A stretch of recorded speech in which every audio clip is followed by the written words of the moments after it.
The gleaming spires of Neo-Athena reached toward the binary stars of Altair, their crystalline surfaces refracting the morning light into a kaleidoscope of colors that danced across the city's atmospheric dome. It was the year 2387, and humanity had long since joined the Interstellar Coalition, bringing their peculiar customs, technologies, and, perhaps most curiously to the Coalition species, their physical sports to the stars. Cale Rourke adjusted the gravitational calibrator on his wristband as he waited at the transit station. Standing at 6'7", with shoulders that strained the reinforced seams of his compression shirt, the Terran Powerlifter drew curious glances from the various species moving through the bustling terminal. To the Coalition races, humans were an oddity, a species that still celebrated and cultivated physical strength in an age where most civilizations had largely transcended such biological limitations through technology. Cale checked the time on his neural interface. 2 hours until he was scheduled to give his demonstration at the Confluence Station. He had been invited as Earth's representative to showcase the ancient sport of powerlifting, a tradition that had survived centuries of human evolution, even as humanity reached for the stars. In his gym bag was a physical medal, an anachronism in the digital age, his certification as the Sol System deadlift champion, having lifted 200 kilograms in Earth gravity. Departure for Confluence Station, Plasma Route 17, now boarding, announced the melodic voice of the station's AI. Cale shouldered his bag and strode toward the sleek, cylindrical vehicle hovering at the platform. The interplanetary bus was an engineering marvel. 20 metric tons of refined neo-titanium and transparent aluminum, designed to navigate the plasma highways that connected the settlements of the Altair system. Inside, the passenger compartment was divided into sections, customized for the atmospheric and gravitational preferences of various species. Cale ducked through the human-proportioned door and nodded politely to the Vector AI interface that manifested as a swirl of blue light at the entrance. "Welcome, Terran citizen," Vector greeted him. "Your biometrics have been recognized. Please proceed to the standard gravity section, seats 15 through 28. "Thanks," Cale replied, moving through the central corridor. The bus was about half full, with an eclectic mix of Coalition species. In the low-gravity section, a group of willowy Velnari huddled together, their translucent skin pulsing with patterns of bioluminescence as they communicated. Evolving on a small moon with minimal gravity, the Velnari were notoriously sensitive to gravitational fluctuations, their fragile physiology designed for environments where they could essentially float rather than walk. In the aqueous section, several Aqueo engineers were submersed in their preferred saline environment, their six-limbed bodies moving with elegant precision as they manipulated holographic interfaces. The Aqueo were known throughout the Coalition as master technicians. Their evolutionary history of building complex coral structures translated perfectly to spacecraft engineering. Cale found his seat in the standard gravity section, adjusting it to accommodate his frame. Beside him, a young Velnari, distinguishable by the less developed luminescence patterns on their skin, looked up with enormous, pupil-less eyes. "You are human?" the Velnari asked, voice melodic and hesitant. "Yes," Cale replied with a smile. "Name's Cale. And you are?" "I am Rashar," the Velnari replied. "I have never been so close to a human before. Your density is remarkable." Cale chuckled. "That's one way of putting it. I'm a powerlifter." Arshar's skin pulsed with patterns that suggested confusion. "Power. Lifter. You lift power sources." "No. I lift heavy objects using my own physical power. For sport." The Velnari's luminescence dimmed slightly, suggesting disbelief, or possibly concern. "Your species competes to move mass against gravitational forces? Voluntarily?" Before Cale could explain further, the bus doors sealed with a pneumatic hiss, and Vector's voice resonated through the cabin. "Departure to Confluence Station commencing. Travel time, Approximately 2 standard hours. Please secure all personal belongings. This transport will be traveling along Plasma Route 17, with no scheduled stops before our destination. For your safety and comfort, please remain in your designated gravitational sections. The bus hummed to life, the subtle vibration of its anti-gravity engines barely perceptible as it glided away from the terminal. Through the transparent aluminum windows, Kyle watched as Neo-Athena's cityscape began to recede. The urban center, giving way to the sprawling technological gardens that surrounded the city proper. Soon, they were accelerating along the Plasma Highway, a brilliant, blue-white path of contained energy that stretched across the landscape like a luminescent river. The bus moved with increasing speed, riding the current of plasma with precision controlled by Vector's navigation systems. Kale turned back to Rishar, intending to continue their conversation, but noticed the young Velnari was now fixated on a small holographic display, scrolling through what appeared to be technical schematics. Not wanting to disturb them, Kale instead took out his own tablet and began reviewing his presentation for the demonstration. The presentation was straightforward, a brief history of Terran strength sports, followed by demonstrations of the 3 powerlifting disciplines: squat, bench press, and deadlift. The Coalition's scientific exchange had been particularly interested in studying how humans had maintained and even enhanced their natural physical capabilities, rather than replacing them with technological alternatives. To many Coalition species, the human insistence on preserving and celebrating biological limitations was an anthropological curiosity. 45 minutes into the journey, Kale was deep into his mental preparation when the first anomaly occurred. The bus's smooth glide along the Plasma Highway suddenly became choppy, a noticeable vibration running through the vehicle's frame. Vector's voice came over the communication system, its usually melodic tone now carrying a hint of artificial concern. Passengers, we are experiencing minor fluctuations in the plasma flow. Stability systems are compensating. There is no cause for alarm. But the vibrations didn't subside. Instead, they intensified. And Kale noticed a distinct change in the quality of light streaming through the windows. The calm blue-white of the Plasma Highway was now pulsing with unstable flares of energy, occasional sparks of crimson and violet disrupting the uniform flow. Arshar had set aside their holographic display, their skin now pulsing with rapid patterns that Kyle recognized as anxiety. Around the bus, other passengers were showing similar signs of concern.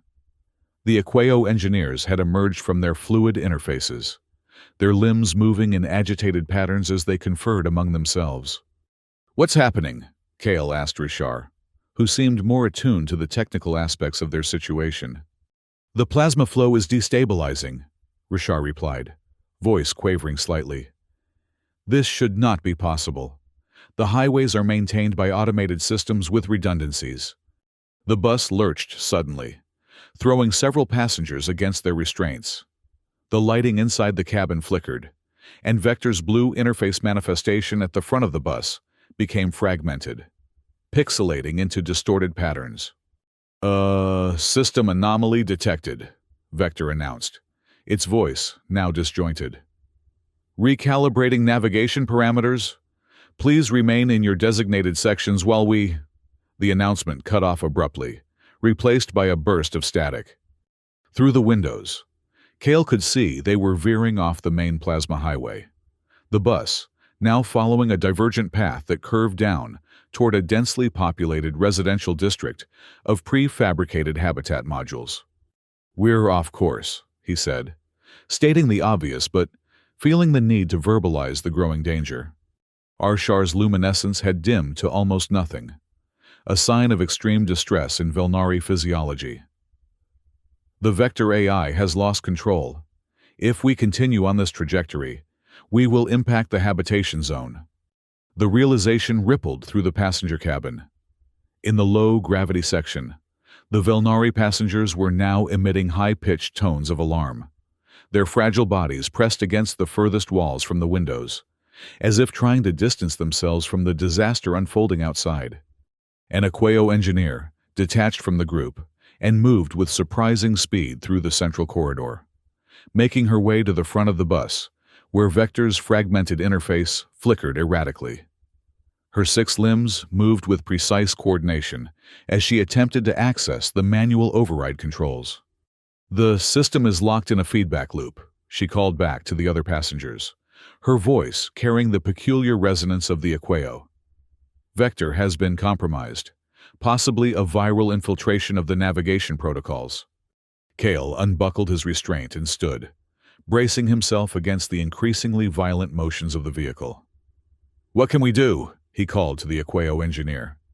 She turned toward him, her multifaceted eyes reflecting the chaotic lights of the malfunctioning systems. "I am Terran, lead systems engineer for Confluence Station. The manual override is not responding, and we are accelerating toward the habitation zone. Impact in approximately 7 minutes." The bus lurched again, more violently this time, and Kale had to grab the overhead supports to stay upright. The artificial gravity in the different sections was beginning to fluctuate, causing further panic among the passengers. In the low-gravity section, several Velnari were now floating helplessly, their delicate bodies colliding with each other and the walls. "The emergency brake systems?" Kale suggested, making his way forward toward Terran. "Non-responsive," she replied. 4 of her limbs still working frantically at the control panel, while 2 maintained her position. "The virus has locked out all standard safety protocols." Kale looked out the front viewport. They were now skimming just 10 meters above a residential complex, the plasma trail behind them leaving scorch marks on the uppermost structures. Ahead, the path descended further into the densely populated zone. "We need to stop this thing now," Kale said, the urgency of the situation overriding any concern about cultural protocols. "Are there any mechanical systems we can access? Something not controlled by Vector?" Terran's multifaceted eyes blinked in rapid succession, a sign of intense calculation. "The undercarriage maintenance hatches. They have manual releases for ground servicing, but accessing them would require external intervention," Kale finished. "Show me where they are." Terran hesitated only briefly before activating her personal holographic projector, displaying a schematic of the bus. "Here and here," she indicated, pointing to 2 access points at the rear of the vehicle. "But they can only be reached from outside the vehicle while it is in motion." Kale studied the schematic, his mind racing. "The emergency equipment compartment. Does it have magnetic anchors or tethers?" "Yes, standard rescue equipment for space-certified vehicles," Terran confirmed. "I need them," Kale said, already moving toward the rear of the bus where the emergency equipment was stored. "And I need you to tell me exactly what to do once I reach those hatches." The other passengers watched in confusion and growing horror as Kyle retrieved the emergency kit and began securing magnetic anchor points to his reinforced utility belt. Terran followed, providing rapid instructions as Kale prepared. "The primary hydraulic control lines run through the left access panel," she explained. "If you can manually engage the emergency flow restrictors, it will force the system into a controlled deceleration." "And if the virus has locked those out too?" Terran's limbs moved in a gesture that approximated a shrug. "Then there is the absolute last resort. The rear anti-gravity stabilizers have physical fail-safes, designed to prevent exactly this kind of catastrophic system failure. But accessing them would require enormous physical strength to operate manually." Kale secured the last anchor point and met Terran's multifaceted gaze. "Physical strength is what I do." The bus lurched again, and through the windows, they could see they were now barely 5 meters above the buildings, the plasma wake causing visible damage to the structures below. Screams and shouts filled the cabin as passengers were thrown about despite their restraints. "Time's up," Kale said grimly. "Get everyone to the front of the bus, away from the rear access point, and if you can, Try to stabilize our flight path just long enough for me to get out there? Torin nodded, her limbs moving in a gesture of respect. May your strength not fail, Terran. Kale moved to the emergency exit at the rear of the bus. The safety protocols would normally prevent it from opening while the vehicle was in motion. But the same system failures that had compromised Vector's navigation controls had also disabled many of the safety interlocks. With a deep breath, Kale overrode the emergency exit. The door slid open with a hydraulic hiss, and instantly, the cabin was filled with the roaring sound of rushing air and the crackling energy of the plasma trail. The slipstream threatened to pull him out immediately, but Kyle anchored himself to the interior handhold, his muscles straining against the powerful forces. "Everyone, secure yourselves!" he shouted over the roar. "This is going to get rough!" With a final check of his magnetic anchors, Kyle took a deep breath and stepped out onto the narrow external maintenance ledge of the bus. The wind immediately threatened to tear him away, but the magnetic anchors activated on contact with the bus's metal hull, securing him in place. The heat from the plasma trail was intense, even several meters above it, and Kale could feel the reinforced material of his clothing beginning to smolder. Hand over hand, he made his way along the exterior of the speeding vehicle toward the first access hatch Torin had identified. Below, the tops of buildings blurred past at frightening speed. One miscalculation, one failure of the magnetic anchors, and he would be thrown into the structures below, or worse, directly into the plasma trail. Reaching the access hatch, Kale found the manual release lever and pulled with all his strength. The hatch resisted, designed to remain sealed during transit. Kale planted his feet against the adjacent hull plates and pulled again, his enhanced muscles straining. With a metallic groan, the hatch finally gave way, revealing a complex array of hydraulic systems and control lines. Following Torin's instructions, Kale located the emergency flow restrictors, a series of mechanical valves that could physically interrupt the hydraulic systems controlling the bus's propulsion. But, as Torin had feared, the manual overrides had been fused shut, rendered inoperable by whatever virus had compromised Vector. "No good!" Kale shouted back toward the open emergency exit, hoping Torin could hear him over the roar of the wind. "Overrides are fused! Going for the stabilizers!" He secured the access hatch and continued moving along the exterior of the bus toward the rear, where the main anti-gravity stabilizers were housed. These were the last line of defense, physical mechanisms designed to be impervious to electronic tampering, but also never meant to be operated manually. Reaching the rear of the bus, Kale found the stabilizer housing, a massive assembly of neo-titanium and quantum glass protecting the delicate mechanisms within.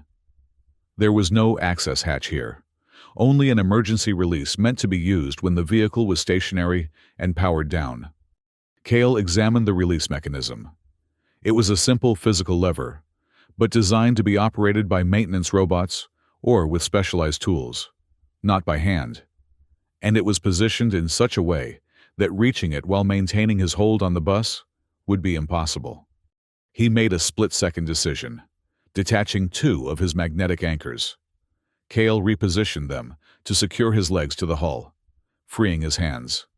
The remaining anchors groaned under the increased strain, but held. Stretching his body to its limit, Kyle managed to grasp the emergency release lever. He pulled, meeting tremendous resistance. The mechanism had been designed to require specific torque patterns, not brute force. But brute force was what Kyle had in abundance. With a roar that was lost in the howling wind, Kale channeled every ounce of his championship-level strength into the lever. His muscles burned. His reinforced tendons threatened to snap.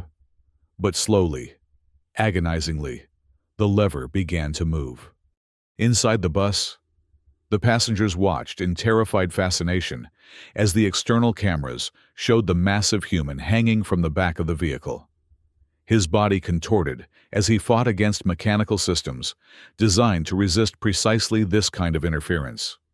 "What is he doing?" Rishar asked Torin. their luminescence now pulsing with a mixture of fear and something approximating hope. "The impossible," Torin replied, her limbs moving in agitated patterns. "He's trying to manually engage the stabilizer failsafes. Even if he succeeds, the abrupt deceleration will—" She was interrupted by a violent lurch as the bus suddenly pitched downward, its nose dipping toward the buildings below. The artificial gravity systems fluctuated wildly, and for a moment, everyone experienced weightlessness before being slammed back into their seats or against the nearest solid surfaces.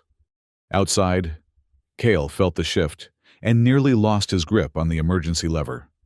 The bus was now in a steep descent, the plasma trail behind it, carving a destructive path through the upper levels of the residential structures. They had perhaps seconds before impact. With a final, desperate effort, Cale wrenched the lever to its emergency position. There was a moment of resistance, then a loud mechanical clunk as the physical failsafes engaged. The effect was immediate and violent. The bus's anti-gravity stabilizers activated in emergency mode, fighting against the compromised navigation systems. The vehicle shuddered as competing forces threatened to tear it apart. Cale felt his magnetic anchors beginning to fail under the strain. The bus was now spinning, caught between its programmed descent and the emergency stabilizers trying to level its flight. The centrifugal force threatened to tear him away from the hull. Inside, chaos reigned. The artificial gravity systems had failed completely, leaving passengers floating helplessly as the bus tumbled through the air. The Velnari were in particular distress, their physiology completely unsuited to such violent gravitational fluctuations. Torin managed to secure herself to a structural support using 4 of her limbs, while using the remaining 2 to operate her personal computing device. "The stabilizers are fighting the navigation system," she shouted, over the cacophony of alarms and screams. "The bus's structural integrity will fail before either system prevails." Outside, Cale made a desperate calculation. The stabilizers were working, but not enough to overcome the compromised navigation. The bus needed something else, something to physically arrest its momentum. Looking down, he saw they were now dangerously close to the ground, skimming just meters above a public plaza that had thankfully been evacuated as the emergency unfolded. Beyond the plaza was a densely populated residential tower, directly in their path of descent. Cale made his decision. Releasing his remaining magnetic anchors, he allowed himself to slide down the tumbling vehicle until he reached the undercarriage. There, he found what he was looking for, the main structural support frame, the literal backbone of the bus. Securing himself with his remaining anchors, Cale positioned himself at the rear of the vehicle, his hands gripping the exposed frame elements. And then, calling upon every ounce of strength he had developed through years of disciplined training, he began to pull. At first, nothing happened. The momentum of the 20-ton vehicle was too great, its compromised systems still driving it forward and downward. But Cale persisted, his muscles straining to their absolute limits. Reinforced tendons and enhanced skeletal structure pushed beyond what even their advanced engineering had anticipated. Slowly, almost imperceptibly at first, the bus's descent began to level out. Cale wasn't trying to stop it completely. That would be physically impossible even for him. But he could alter its trajectory, just enough to clear the residential tower ahead. Inside the bus, the passengers felt the change. The violent tumbling had ceased, replaced by a strained, groaning deceleration. Through the rear cameras, they could see what was happening, the massive human physically pulling against the momentum of the entire vehicle. His body, a living counterweight. "Impossible," whispered an Aqueo engineer, multifaceted eyes wide with disbelief. "Terrifying," countered a Velnari passenger, their luminescence dimmed to near darkness. Torin's limbs moved in calculations. "He's altering our trajectory. If he can maintain this for 17 more seconds, we'll clear the residential complex." The strain on Cale was beyond anything he had ever experienced. Each second felt like an eternity, his consciousness narrowing to a pinpoint of pure determination. He was no longer lifting for a medal or a record. He was lifting for lives. The bus cleared the residential tower by meters, its plasma trail scorching the exterior but causing no structural damage. Beyond the tower was an empty construction zone, a relatively safe landing area if they could just reach it. Cale's vision was beginning to darken at the edges, his body approaching its absolute limits. But he could see the construction zone ahead, their best hope for a controlled crash landing.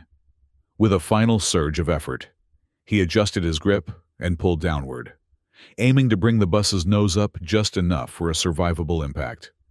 The landing was far from gentle. The bus skidded across the construction zone, its undercarriage scraping against the unfinished foundation works, throwing sparks and debris in all directions. The impact threw Cale free, his body rolling across the rough ground before coming to rest against a stack of construction materials. Inside the bus, passengers were thrown against restraints and bulkheads despite the emergency crash protocols that had finally activated. The lights failed, plunging the cabin into darkness except for the emergency illumination strips along the floor. For several long moments, there was only the sound of settling debris and the hiss of emergency systems deploying fire, suppressant foam around the damaged plasma drive. Then, one by one, groans and cautious movements as passengers assessed themselves and their surroundings. Terran was the first to organize a response. "Is everyone intact?" she called, her voice carrying the strained harmonics of an Aqueo under stress. "Remain in your sections until we can assess structural stability." Arshar, who had been secured by emergency restraints during the crash, managed to activate their personal illumination, casting a soft blue glow around the standard gravity section. "The human, Cale, where is he?" The question rippled through the cabin. The external cameras were offline, leaving them blind to conditions outside the bus. The emergency exit at the rear had sealed automatically during the crash sequence, and the main doors were jammed by frame distortion. "We need to get out and find him," Rishar insisted, their luminescence pulsing with urgent patterns. Terran moved to the emergency control panel, her limbs working methodically despite obvious damage to two of them. "The door servos are non-functional, but the manual release should still—" She was interrupted by a loud metallic groan from outside the bus. The vehicle shifted slightly, as if being lifted from below. The passengers fell silent, staring at the main entrance doors. With a screech of protesting metal, the doors were forced open from the outside. Standing in the opening, covered in construction dust and what appeared to be hydraulic fluid, was Cale. His reinforced clothing was in tatters, revealing numerous lacerations and what would surely become impressive bruises. But he was standing under his own power. "Everyone okay in here?" he asked, voice rough but steady. For a moment, no one spoke. Then, to everyone's surprise, it was the Velnari passengers who responded first. Moving cautiously from their secured positions, they approached the front of the bus, their luminescence gradually brightening from the fearful dimness to patterns that expressed something like wonder. Arshar stepped forward. "You lifted our vehicle, physically altered its trajectory with your biological form." Cale managed a tired smile. "That's what powerlifters do. We lift heavy things." Terran moved forward as well, her remaining functional limbs performing a gesture of profound respect. "You risked your physical form for strangers of different species. This is uncommonly noble." Before Cale could respond, emergency response vehicles began arriving at the crash site, their lights painting the scene in alternating patterns of urgency. Medical teams of various species deployed, prepared to deal with the specific biological needs of the bus's diverse passengers. As they were being evaluated by the medical teams, Rishar remained close to Cale, their luminescence now pulsing with clear patterns of curiosity and what might be termed admiration. "Why did you do this?" they asked, as a medical technician applied regenerative gel to Kale's numerous lacerations. "Your demonstration at the Confluence Station was merely cultural exchange. You were not obligated to risk yourself." Kale winced as the gel began its work, accelerating his body's already enhanced healing processes. "Where I come from, strength comes with responsibility. What good is being the strongest if you don't use it when it matters?" Arshar's skin pulsed with new patterns, suggesting deep thought. "Among my people, we avoid situations of physical strain. Our bodies are designed for minimal gravitational resistance. To deliberately cultivate physical power as you do, it has always seemed alien to us." "Different evolutionary paths," Kyle replied with a shrug that he immediately regretted as pain shot through his strained shoulder.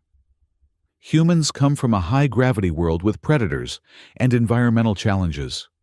We had to be strong to survive."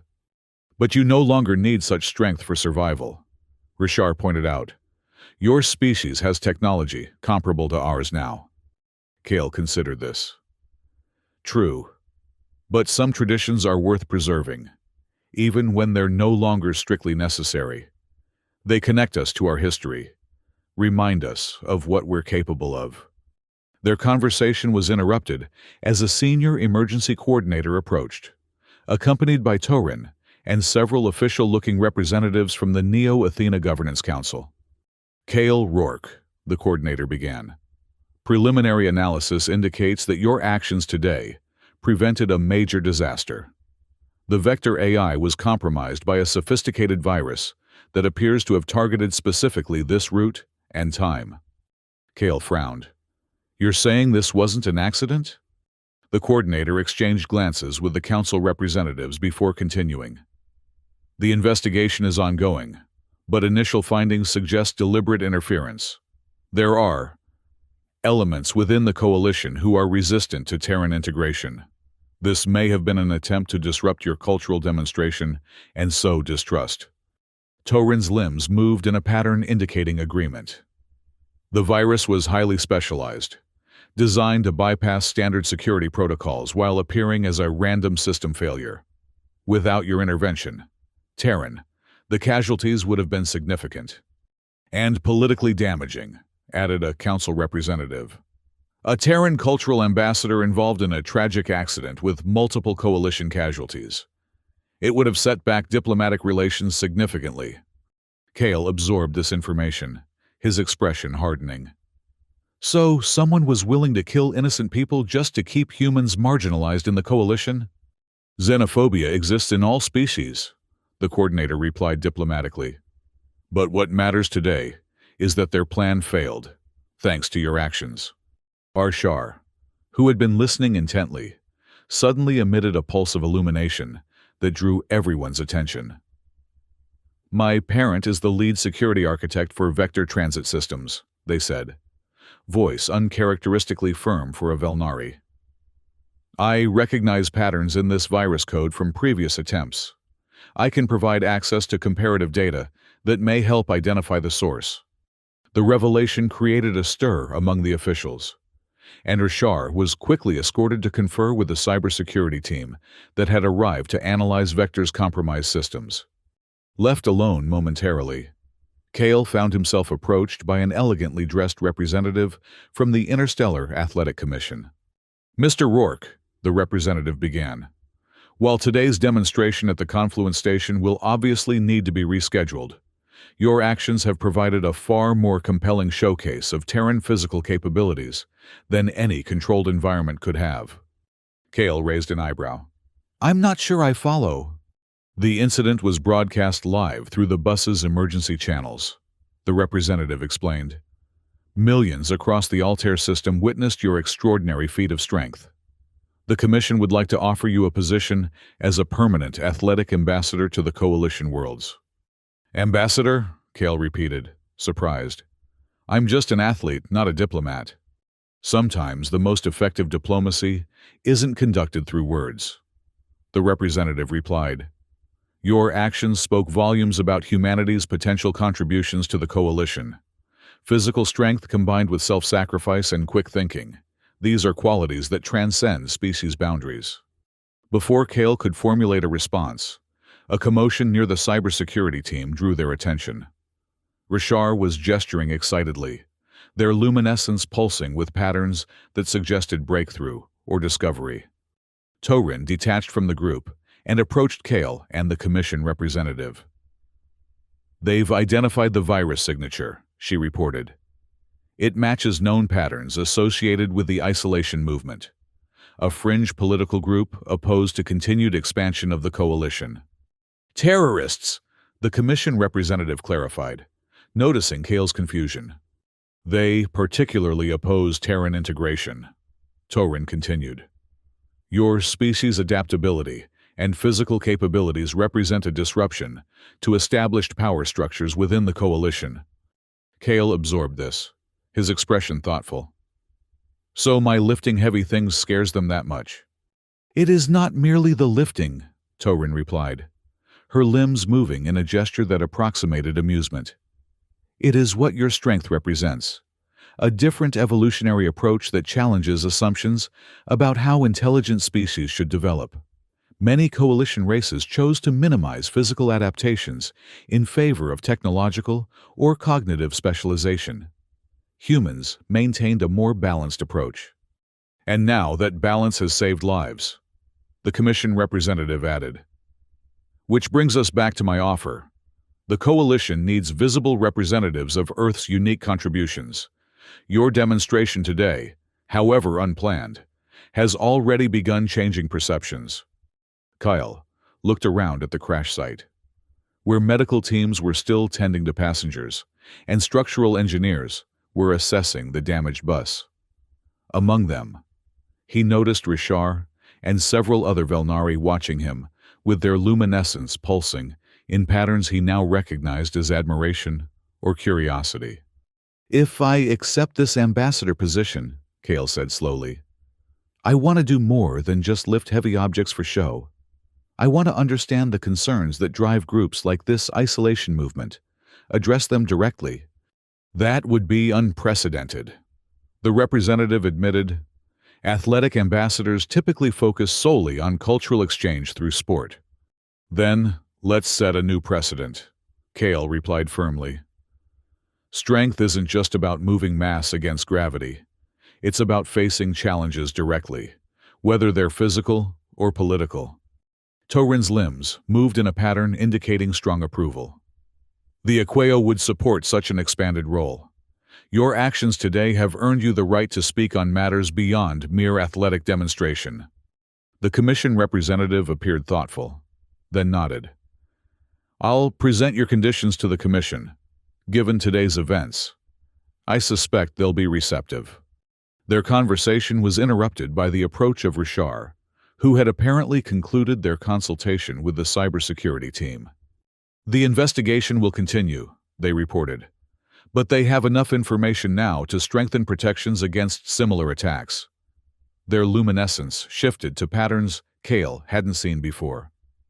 "I would like to request permission to join your cultural exchange program, Kale Rourke. I wish to learn more about Terran physical development techniques." Kale blinked in surprise. "You want to learn powerlifting, but your physiology is adapted to minimal gravitational stress," Rishar completed. "Yes, but the principles behind your training methodologies may have applications for Velnari healthcare. Our species suffers from increasing physical fragility as we rely more heavily on technology. Your balanced approach to evolution offers potential insights." The commission representative looked between them, clearly intrigued by this unexpected development. This kind of cross-species training exchange would be the first of its kind. If successful, it could open new avenues for coalition cooperation. Kale considered the young Velnari, whose bravery in coming forward with information about their parents' work had potentially helped identify those responsible for the attack. There was something in their luminescence patterns now that reminded him of his own determination when he'd first begun training, a desire to push beyond perceived limitations. "It won't be easy," he warned Rishar. We'd have to completely redesign training protocols for your physiology. Difficulty is not a deterrent, Rishar replied, their luminescence pulsing with what Kyle now recognized as determination. Today, I witnessed the value of physical capability when technology fails. This is a lesson my species needs to learn. Torin's limbs moved in what appeared to be a gesture of agreement. The Aqueo would be interested in participating as well. Our evolutionary emphasis on technical manipulation has left other physical systems underdeveloped. A holistic approach to physical development could benefit many coalition species. The Commission representative was now practically vibrating with excitement. This is evolving beyond a simple athletic ambassadorship. What you're proposing is an interspecies physical development exchange, a completely new program within the coalition framework. Kale looked around at the diverse species gathering around them. Velnari, with their luminescent skin, Aqueo with their 6 dexterous limbs, and representatives from half a dozen other coalition races, all watching with expressions that transcended their physiological differences, all conveying the same message: interest, curiosity, and a newfound respect. I think, Kale said slowly, we just might be onto something here. As emergency crews continued to secure the crash site and medical teams tended to the remaining passengers, Kale found himself at the center of an impromptu planning session. Representatives from various coalition species gathered around, contributing ideas for how an interspecies physical development exchange might function. Arshar stayed close to Kale's side, their luminescence now pulsing with patterns that suggested excitement and purpose. My parent will wish to speak with you, they said quietly during a lull in the discussion. They have been advocating for greater security cooperation between coalition worlds, particularly regarding integration of Terran protocols. I'd be happy to meet them, Kale replied. Though I'm not sure how much help I'll be with security protocols. My expertise is more physical, which is precisely why your perspective is valuable, Rishar countered. The attack today failed because of physical intervention when digital systems were compromised. This validates my parents' argument that the coalition has become overly reliant on technological solutions, neglecting physical redundancies. Before Kale could respond, a notification chimed on the Commission representative's communication device. Their expression changed as they read the message. The Confluence Station authorities have made a decision, they announced to the group. In light of today's events, they're expanding tomorrow's cultural exchange into a full symposium on interspecies cooperation and complementary evolutionary approaches. Torin's limbs moved in what Kale now recognized as her expression of approval. An appropriate response. Today's incident has demonstrated the value of diverse evolutionary strategies within the coalition. And they want you, Kale Rourke, to deliver the keynote address. The representative continued, looking directly at the powerlifter. Kale blinked in surprise. Me?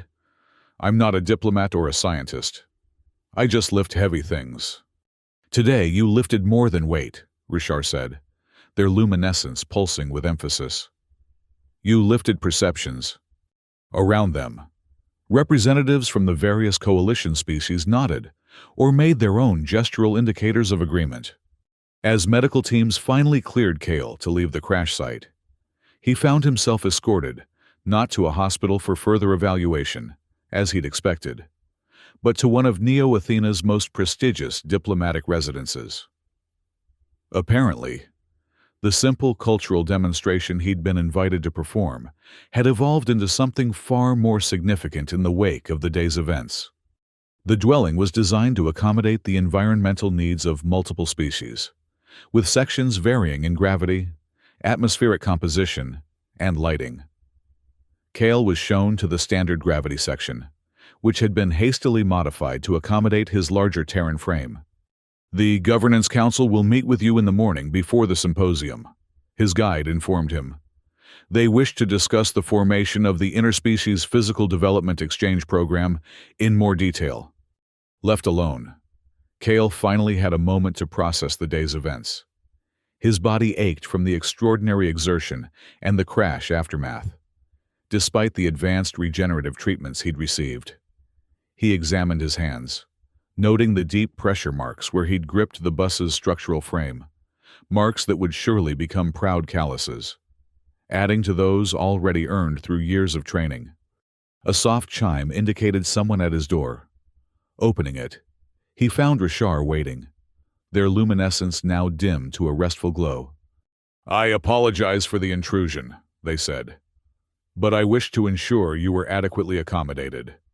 Terran physiological needs are still not widely understood within the Coalition hospitality protocols." "I'm fine," Kyle assured them, "though I could eat a horse right about now." Seeing Rashar's confusion, he clarified, "An expression meaning I'm very hungry. Using a lot of strength burns a lot of energy." Rashar's luminescence pulsed in what Kale was beginning to recognize as their equivalent of a nod. "I have taken the liberty of arranging for appropriate nutritional supplements to be delivered. The medical team provided your metabolic requirements." "Thank you," Kale said, genuinely touched by the thoughtfulness. "How are the other passengers doing?" "All have been treated for minor injuries and the stress responses," Rashar reported. "The Velnari passengers in particular wish to express their gratitude. Your actions have challenged many of our preconceptions about physical strength." Kale invited them in, curious about this shift in perspective. "How so?" Rashar entered, their movements still carrying the characteristic caution of the low-gravity adapted Velnari. "Among my people, physical exertion has long been viewed as primitive, a reminder of evolutionary stages we have deliberately moved beyond through technological advancement. We pride ourselves on minimizing physical effort, considering it a mark of civilizational progress." "And now," Kale prompted when they paused. "Now we must reconsider," Rashar replied, their luminescence shifting to patterns suggesting deep contemplation. "Today, when all technology failed, it was biological strength that saved us. This is a significant paradigm shift for Velnari philosophy." A delivery drone arrived with Kale's meal, an impressively accurate approximation of a high-protein, high-calorie powerlifter's recovery meal, adapted to ingredients available in the Altair system. As Kale ate, Rashar continued to share insights about how different Coalition species were responding to the day's events. "The Aqueo engineers are particularly interested in your training methodologies," they explained. "Their evolutionary emphasis on fine manipulation has left their core strength underdeveloped, creating vulnerabilities in variable gravity environments." "And your people?" Kyle asked between bites. "You mentioned healthcare applications earlier." Rashar's luminescence pulsed in patterns suggesting both concern and hope. "The Velnari face a crisis of increasing physical fragility. Our adaptation to low gravity has accelerated as we rely more heavily on technological assistance. Each generation shows decreased bone density and muscular atrophy. Some of our medical scientists have been advocating for interventional physical development protocols, but cultural resistance has been significant." "Until today," Kale suggested. "Until today," Rashar confirmed, their luminescence brightening. "When the most gravity-averse species in the Coalition witnessed a human using pure physical strength to save lives, perspectives began to shift." As they continued talking, Kale found himself deeply engaged in what was essentially a comparative xenobiology discussion, far from his usual post-competition conversations about optimal protein intake and training splits. Yet he found the exchange fascinating, offering insights into how different evolutionary paths had shaped not just physiology, but cultural values across the Coalition species. Morning arrived with the binary stars of Altair, casting their distinctive dual shadows across Neo-Athena. Kale, refreshed by the specialized recovery protocols the medical team had prescribed, found himself standing before the Governance Council, a diverse assembly of representatives from all major Coalition species. The council chamber was a marvel of adaptive architecture, with sections customized for the gravitational and atmospheric needs of each member species. The Velnari representatives hovered in their low-gravity bubbles, while the aqueous aqueo were suspended in transparent cylinders of their preferred saline solution. Other species, Kale, couldn't even identify occupied equally specialized accommodations around the circular chamber. Kyle Rourke of Terra, began the chief counselor, a member of the crystalline lithoi species, whose voice resonated through the chamber with harmonic overtones. Yesterday's events have precipitated a significant re-evaluation of interspecies cooperation protocols within the coalition. Kale stood straight, trying to project the dignity expected of an unexpected diplomat, rather than the competitive aggression of a powerlifting champion. I'm honored to be part of that conversation, Chief Counselor. Your actions demonstrated something many within the coalition had forgotten.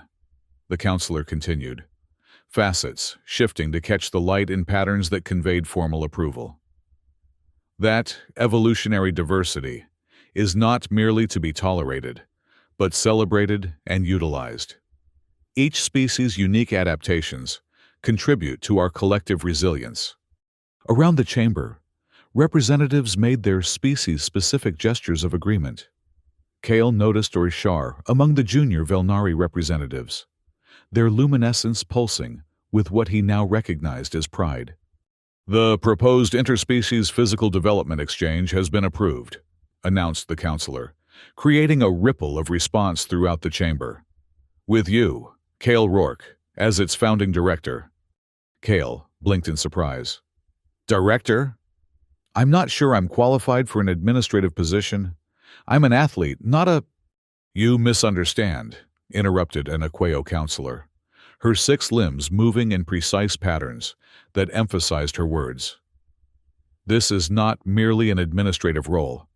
You would be the primary instructor, developing adaptive training protocols for diverse physiologies, beginning with demonstration classes today at the expanded symposium. The coalition has many administrators, added a Velnari representative, their luminescence pulsing with emphasis. What we lack are individuals who understand the practical applications of physical development across species boundaries. Kale considered this.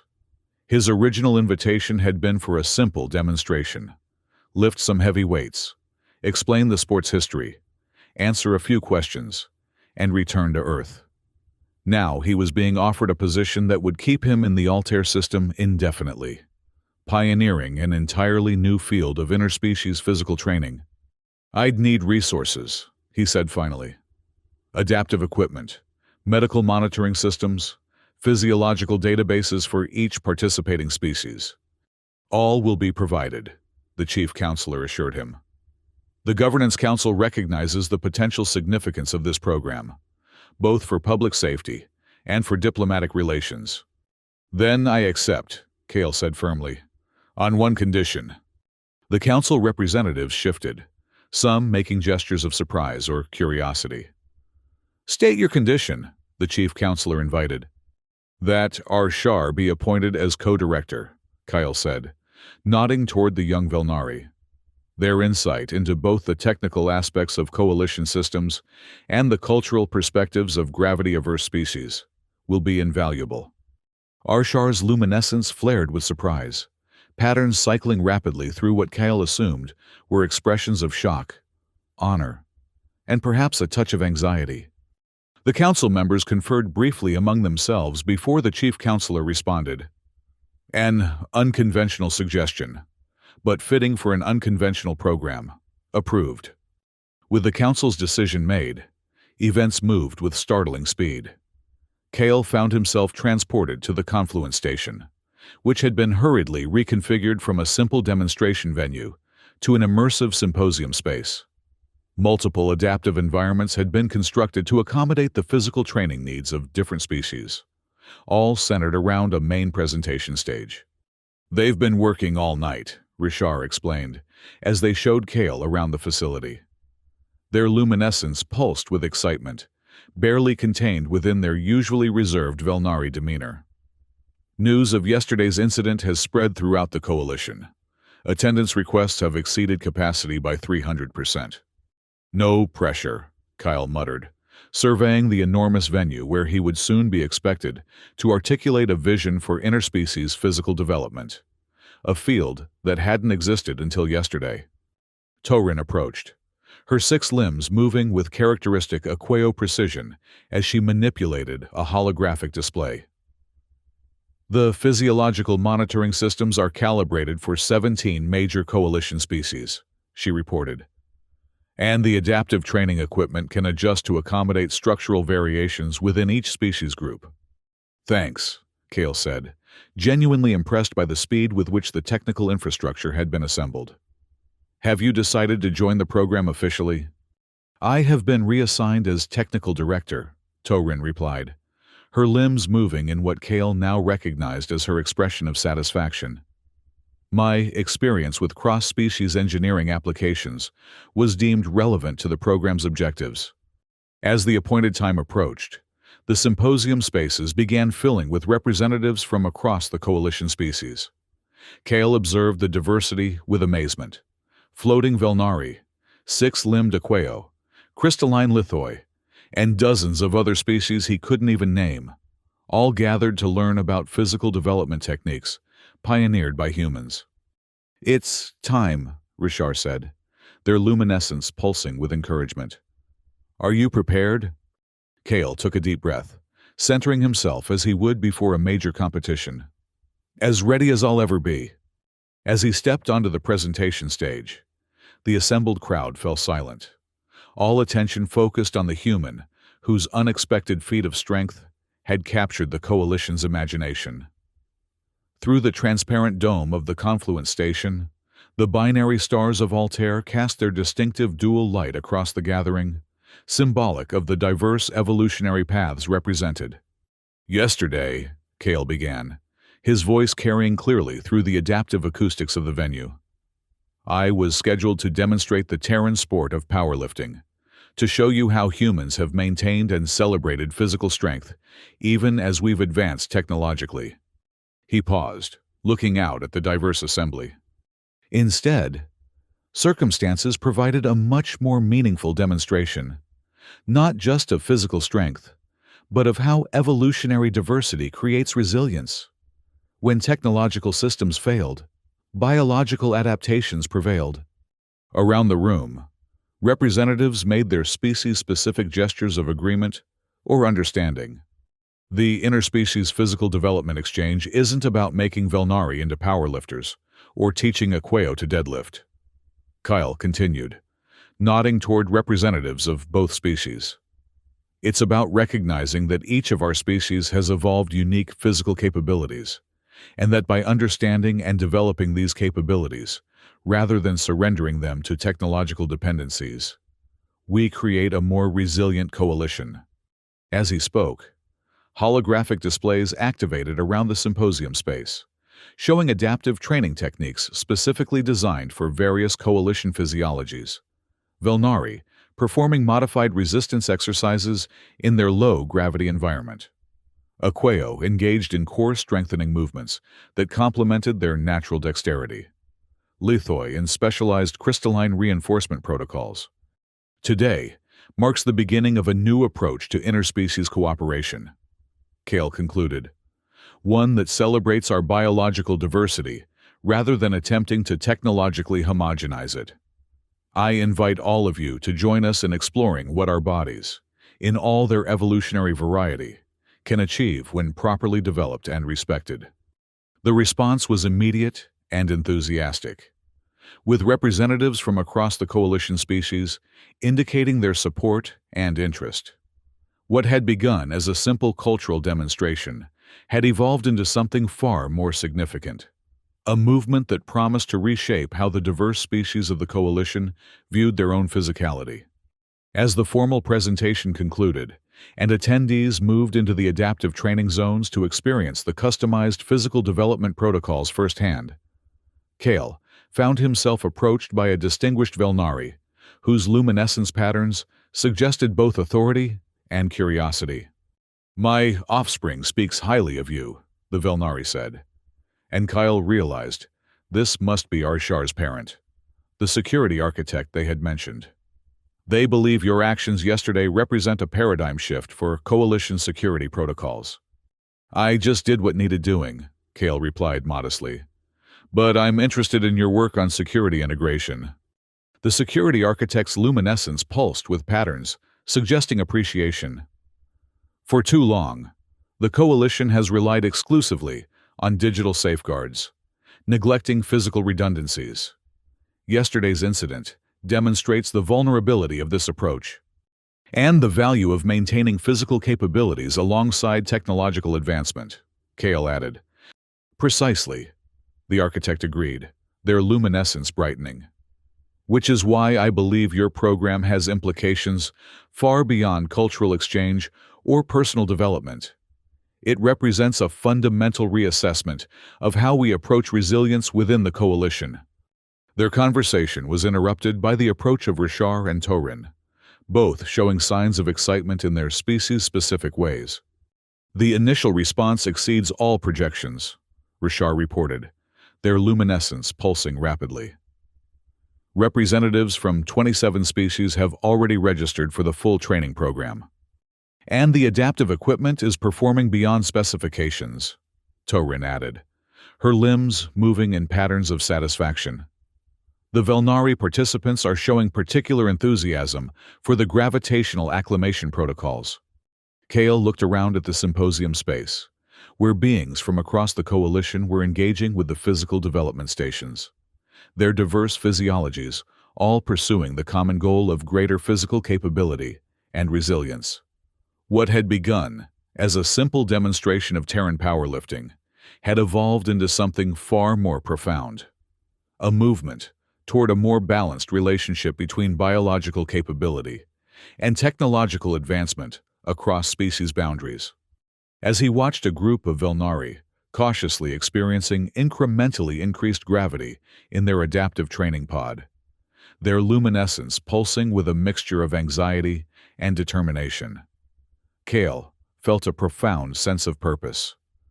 The records he had broken on Earth, the medals he had won, they paled in comparison to the potential impact of what was beginning here today. So, said Rashar, their luminescence pulsing with what Kale now recognized as their equivalent of an inquisitive smile. When do we begin developing the training protocols for the next phase?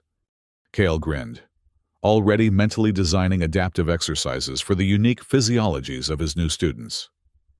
We already have. This is just the warm-up. Around them, the diverse species of the Interstellar Coalition continued their first tentative steps into a new understanding of their own physical potential. A journey that had begun when a Terran powerlifter lifted a city bus over his head, and alien passengers panicked.